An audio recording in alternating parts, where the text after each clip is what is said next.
Shalom and welcome once again to Treasures of the Torah. I'm Moreh Matan, Pastor Matt McEwen from Yeshivat Shuvu and Ahavat Ammi Ministries.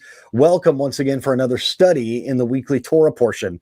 This week our Torah portion is Vaera, and there's something that is a bit curious about God's names that comes to us in the Torah portion in chapter 6 of verse 9 of Exodus, chapter 6 and verse 9.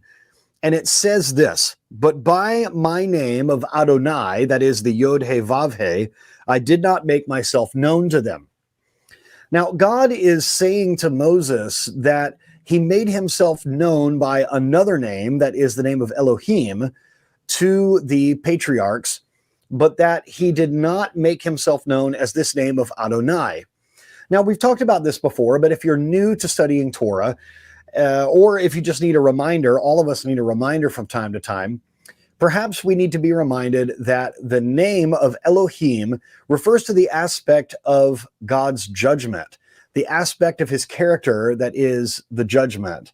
And the name of Adonai, the Yod, the He, the Vav, and the He, this refers to his aspect of mercy. So at this instance where God is introducing himself, we see that the characteristics are tied to the names. So he says, "But by my name of Adonai, I did not make myself known to them."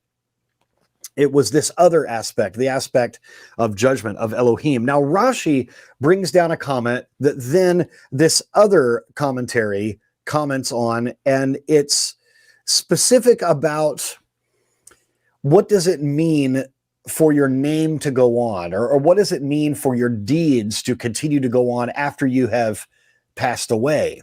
Let's look at what Rashi says first. He says, "When Moshe complained to God and said, 'Why have you done badly with this nation?'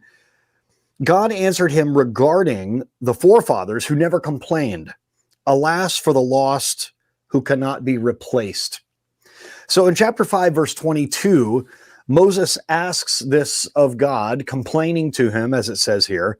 And Rashi says that God says, "Alas for the lost who cannot be replaced." What does this mean? It sounds a little discouraging. It sounds a little sad. Well, let me read to you here. What does Rashi mean? The leaders of the Jewish community of a certain big city, where a few were learned in the Torah, were only a few, were anxious to engage a certain brilliant scholar to their rabbi. To make the offer attractive to the sage, they told him that their community was entirely worthy of him. So they're going to butter him up, as we say in English. They're going to make their town seem very good so that he'll want to come there. It was, they said, a city of historic fame. For such renowned sages as Rabbi David ben Shmuel Halevi, Rabbi Avraham ben Chaim, the author of the treatise Magen Avraham, and Rabbi Akiva Eiger were all buried in their city.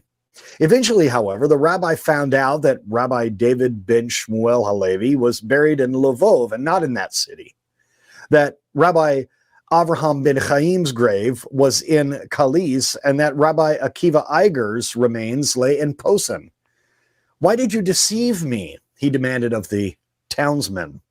"Rabbi," they replied, "we did not deceive you. In Lvov, there are still people who study the Torah Zahav. Hence, the author, Rabbi David ben Shmuel Halevi, is not really buried there, but is still alive." It's interesting. In Kaliz, the Jews still pore over Magen Avraham. Hence, its author, Rabbi Avraham ben Chaim, too, cannot be said to be dead and buried. The same is true in Posen of Rabbi Akiva Eiger's works. But in our own city, there is not even one person who studies any of these brilliant scholars' works. Hence, as far as we are concerned, they really are dead and buried in this town. This explains Rashi's statement, "Alas for the lost." Alas for those who have been so utterly lost that their words, their thoughts, and their deeds have not been passed on to living heirs. They truly cannot be replaced and are indeed forever lost. But when people have left disciples and spiritual heirs, even their death does not mean that we have lost them. I think this is a beautiful statement that is brought down here because it speaks to something that we've talked about before, and that is leaving a legacy.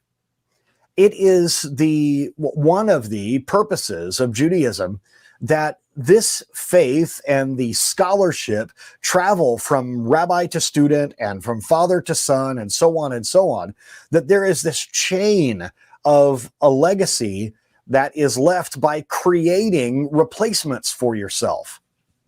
You know, even Yeshua himself said that you will do greater works than me. He said that because that is really, if we get down to it, the dream of every rabbi, that their students should surpass them.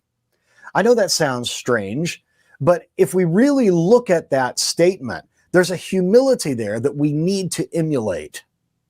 Because this idea of the student surpassing the teacher, how proud would a student be if the teacher learned everything that they taught and learned to do it exactly the way that they taught them to do it. And then they continued on and even went farther and further in their faith journey, in their study of Torah, in their doing of mitzvot and acts of service to God and to the community.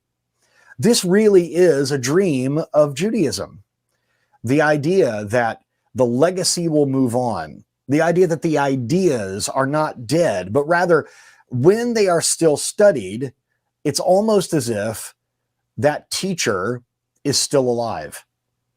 In a way, I find it, obviously a little humorous, but I find it a bit inspiring, the words of these townspeople that said, no, there's not even one person in our town that studies these brilliant works. And so their authors truly are dead and buried here in our town. Where they are studied, in the places where their physical body actually lies to rest, since their words are still studied, it's like they're still alive. What a brilliant statement that is. May it be said of us, when we come to the end of our journey here on earth, may it be said of us that our teaching will live on in those that we have inspired. Raise up for yourself many disciples, many students, is what Judaism teaches. And so it is my prayer that you will realize that you are teaching somebody something, even just by your actions. People are watching you. My father has often said that sometimes you are the only Bible that some people will ever read. People are watching. And in this day and age, people are watching maybe with a critical eye, maybe waiting for you to slip up. We need to be ever on guard in how we are living out Torah in our lives, especially in public and at home and our families. Let us be about the business of the Torah so that when it comes our time to leave this life, then people will still hopefully talk about the things that we talked about and taught. That should be our goal. Thank you for joining me this week. It is my joy to be with you. I do wish you a Shabbat Shalom, and I pray that you will be inspired to teach those around you, especially with your actions. Shalom.